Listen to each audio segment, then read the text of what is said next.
આપ સર્વોને હેતપૂર્વક જય શ્રી સ્વામિનારાયણ। આજની સત્સંગ કથા વાર્તા નિજ મંદિર સાવરકુંડલા। આજની સત્સંગ કથા વાર્તામાં આપણે વૈદિક પુરાણ અંતર્ગત ફાગણ સુધી આમલકી એકાદશીના વ્રત વિધિ અને મહાત્મ્યની કથા સાંભળશું। માંધાતા રાજા પૂછે છે કે, હે બ્રહ્માથી જન્મેલા બ્રાહ્મણ, હે મોટા ભાગ્યવાળા, મારા પર જો તમને કૃપા કરવાને યોગ્ય લાગતું હોય તો તેથી મારું સારું કલ્યાણ થાય તેવું તથા ગુપ્ત વાત સાથે ઇતિહાસયુક્ત વ્રતોમાં જે ઉત્તમ વ્રત હોય તે મને કૃપા કરીને કહો। ત્યારે વસિષ્ઠ મુનિ બોલ્યા કે, હે માંધાતા રાજા, હું સર્વ વ્રતોના ફળને આપનારું એવું ઉત્તમ વ્રત તમોને કહું છું, તે સાંભળો। હે માંધાતા રાજા, આમલકી એકાદશીનું વ્રત મોટા પાપને ટાળનારું છે, મોક્ષ દેનારું અને સર્વ લોકોને 1000 ગાય દીધાના પુણ્યના ફળને દેનારું છે। આ ઠેકાણે હું હિંસા કરનારો પારાધી જે રીતે મોક્ષને પામ્યો છે તેનો આગળ બનેલો ઇતિહાસ કહું છું, તે તમે એકાગ્ર મને કરીને સાંભળો। હે રાજાઓમાં શ્રેષ્ઠ માંધાતા રાજા, સુખી અને પુષ્ટલોકથી વીંટળાયેલું બ્રાહ્મણ, ક્ષત્રિય, વૈશ્ય અને શૂદ્રોથી સુશોભિત, મનોહર તથા વેદોના ગોખવાથી ઘોંઘાટવાળું એવું વૈદિશ નામે નગર હતું। તે વૈદિશ નામના ઉત્તમ નગરમાં કોઈ પણ નાસ્તિક કે પાપી નહોતો। હે રાજા, તે નગરમાં સાચા યુદ્ધવાળો 10,000 હાથીના સરખા બળવાળો લક્ષ્મીવાન ચંદ્રવંશને વિશે વિખ્યાત એવો શશબિંદુ નામે રાજાનો પુત્ર રાજ્ય કરતો હતો। હે પ્રભુ, ધર્મ જાણનારો તે ધર્માત્મા ચૈત્ર રથ રાજા પૃથ્વીને આજ્ઞામાં રાખતો હતો, તેથી તેને ક્યાંય પણ શ્રીકૃપણ અને ધન રહિત લોકો દેખાતા નહોતા। સર્વ સ્થળે કાળ પણ સારો હતો, બાકી રહેલા પદાર્થોની સાચવણ પણ ઉત્તમ હતી। સર્વ સ્થળે રોગ રહિતપણું હતું, તેમજ કોઈ સ્થળે રોગો પણ નહોતા। તે ઉત્તમ નગરમાં લોકો હંમેશા શ્રી વિષ્ણુની ભક્તિમાં પ્રીતિવાળા તથા શ્રી વિષ્ણુની પૂજામાં પ્રીતિવાળા રહેતા હતા। તેમ ચૈત્ર રથ રાજા પણ શ્રી વિષ્ણુની ભક્તિમાં તથા શ્રી વિષ્ણુની પૂજામાં પ્રીતિવાળો રહેતો હતો। સર્વ ધર્મોને તજીને શ્રી વિષ્ણુની ભક્તિમાં તત્પર બનેલા લોકો શુક્લ પક્ષની તથા કૃષ્ણ પક્ષની એકાદશીને દિવસે ભોજન કરતા નહીં। હે રાજાઓમાં શ્રેષ્ઠ, આ રીતે સુખવાળા અને ભગવાનની ભક્તિમાં પ્રીતિવાળા લોકોના ઘણા વર્ષો ગયા। એ પછી કાળે કરીને ફાગણ માસના શુક્લ પક્ષને વિશે આમલકી નામની પુણ્યવાળી એકાદશી આવી। હે સમર્થ, હે નરોના પતિ, તે આમલકી એકાદશીને દિવસે સર્વ બાલકને વૃદ્ધજનોએ નિયમ લઈને તે દિવસે ઉપવાસ કર્યો।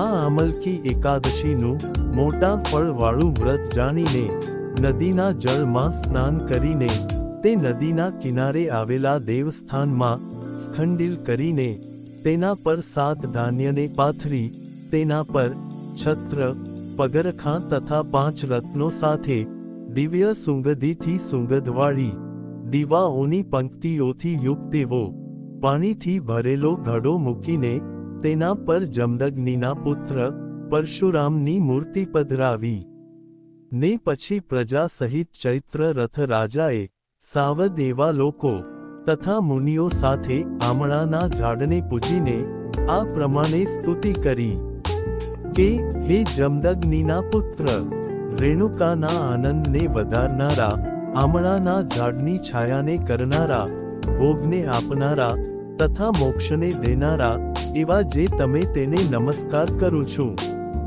હે યાત્રી, બ્રાહ્મણથી ઉત્પન્ન થયેલી અને સર્વ પાપને નાશ પમાડનારી હે આમલકી, તમને નમન કરું છું, માટે મારા અર્ધ્યનું જળ ગ્રહણ કરો।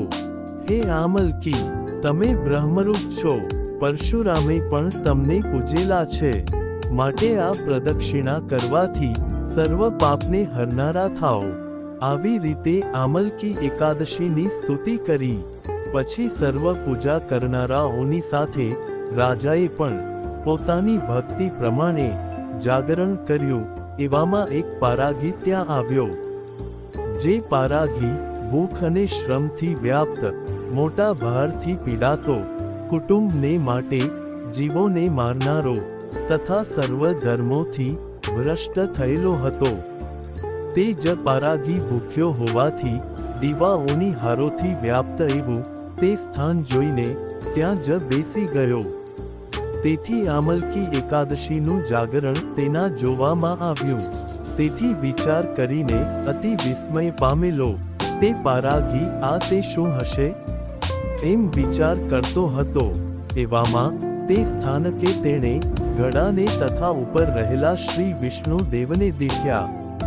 વળી એ ઉપરાંત આમળાનું ઝાડ તથા તે ઉપર રહેલા દીવાઓ જોયા અને પરમાત્માનું ભજન કરતા લોકોના મોઢેથી શ્રી વિષ્ણુ ભગવાનની કથા પણ સાંભળી. આ રીતે ભૂખ્યો એવો તે પારાધી તેણે એકાદશીનું મહાત્મ્ય સાંભળ્યું. તેથી તે ચિત્તને વિશે વિસ્મય પામીને તે રાત્રિ જાગતા જ કાઢી. તે પછી સવારના પહોરમાં સર્વ લોકો નગરમાં આવ્યા અને પારાધી પણ ઘેર આવીને મનને વિશે પ્રસન્ન થઈને જમ્યો. ત્યાર પછી ઘણે દિવસે તે પારાધી મરણ પામ્યો. પછી એકાદશીને દિવસે રાત્રિના જાગવાથી ને એકાદશીની મહત્તાથી 4 અંગવાળી સેના સાથે તે અતિ મોટું રાજ્ય પામ્યો. તે હું કહું છું તે સાંભળો. આ જયંતી નામની નગરીને વિશે વિદુર્થ નામે રાજા રાજ્ય કરતો હતો. તે રાજાને ઘેર તે પારાધી 4 અંગવાળી સેનાવાળો, ધન ધાન્યવાળો અને બળવાન વસુરથ નામે પુત્ર જન્મ્યો. 8 સૂર્યના જેવા તેજવાળો, ચંદ્રમાની સરખી કાંતિવાળો અને ભયથી રહિત એવો તે વસુરથ રાજા 10,000 ગામ ભોગવતો હતો. વળી તે પરાક્રમમાં શ્રી વિષ્ણુના સરખો, ક્ષમામાં પૃથ્વીના જેવો, ધાર્મિક, સત્યવાદી ને વિષ્ણુની ભક્તિમાં તત્પર હતો. વેદનો જાણનારો, પ્રજા પાળવામાં તત્પર તથા બીજાના ગર્વને મટાડનારો તે રાજા જુદા જુદા પ્રકારના યજ્ઞો કરતો. સદાકાળ જુદા જુદા દાનો પણ દેતો. એક દિવસે એ રાજા મૃગ્યા કરવા ગયો હતો. એનામાં ભાગ્યને લીધે માર્ગની અંદર ભૂલો પડ્યો. પૃથ્વી પાળનારો તથા દિશાઓના ખૂણાને ન જાણનારો ભૂલી ગયેલો તે રાજા થાકી જવાથી અને અતિ ભૂખ લાગવાથી ઘાટા જંગલની અંદર એકલો હાથના આગલા ભાગનું ઓશિકું કરીને સૂતો હતો. એવામાં પહાડની અંદર રહેનારું મ્લેચ્છોનું સૈન્ય, પારકાના સૈન્યને પીડનારું તે રાજા જ્યાં સૂતો હતો ત્યાં આવ્યું.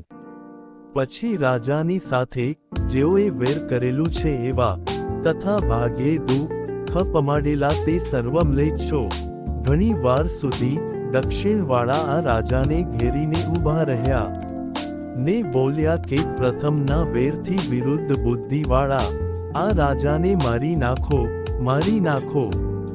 આ રાજાએ પૂર્વે આપણા પિતા, ભાઈઓ તથા પુત્રોને હણ્યા છે. પૌત્રો, ભાણેજો, મામાઓને મારી નાખ્યા છે. વળી આપણને આપણા પોતાના સ્થાનકેથી કાઢી મૂકીને દશે દિશામાં ભગાડેલા છે. એ રીતે કહીને તે સઘળા મ્લેચ્છો પાશ, પટ્ટી, ખડક અને ધનુષ્યમાં રહેલા બાણોથી આ રાજાને મારી નાખવા તૈયાર થયા અને સર્વ પ્રકારના શસ્ત્રો ફેંકવા લાગ્યા.